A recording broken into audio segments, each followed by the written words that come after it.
Well, when we were children, it was our parents and grandparents who healed our boo-boos. Well, now as adults, it's our turn to heal theirs.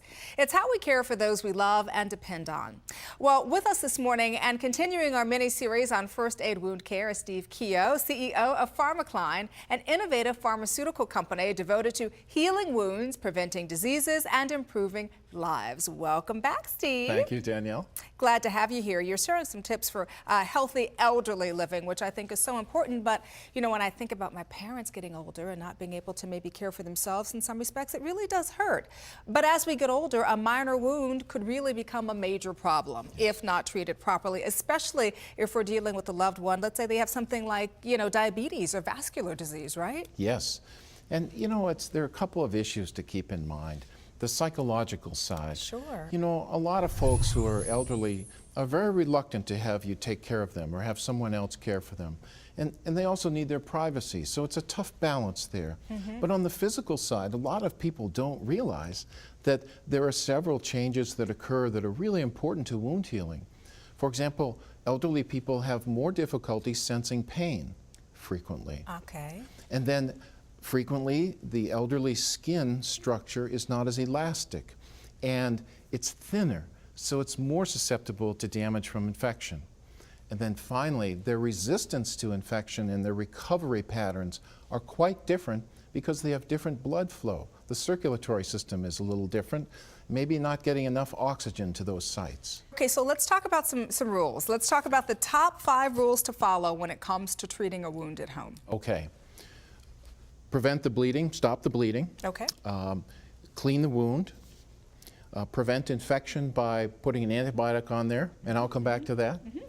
And maybe cover the wound, depending on where the wound is. Okay. Because some people say you should kind of leave it open, maybe. Yeah, and it just varies. Okay. You know, depending on what you put on it. But it can vary, but generally you want to just protect the wound in some way. Okay. So on the antibiotic front, it's really important that, particularly for elderly people with the challenges I've mentioned already, the physical challenges, that you select an antibiotic that's hypoallergenic, that doesn't create more allergies. And I'll give you an example of that. Just this past summer, the Journal of Emerging Infectious Diseases, which is published by the Centers for Disease Control on their website, showed an article where using triple antibiotics so much in North America that we now have a problem where there's a new strain of resistant pathogens, staph infections, that is immune to the triple antibiotics. And so a lot of people don't know that. Right. That there are various issues like this. You have to be careful to choose the right medications and be sure that they are working. Well, let's talk about your products, which I happen to love, by the way, Tecycline Plus and Dibeclin. They can help prevent skin infections, I know that, but are both of these antibiotic ointments safe to use on sensitive skin? Because you talked about this with the elderly, you know, they can have skin ulcers, cancer sores, any number of things. Yes, we've used them very effectively, and we know of no problems. We've used them on 76-year-old diabetics. We've used them on a 92-year-old diabetic. And we've also, more importantly, done a lot of safety studies. And at one of the leading pharmacy schools in the United States, we tested these products against various skin types. We also found the tissue reaction to our products was very gentle, in that it was the same reaction as if we had put baby shampoo on the skin.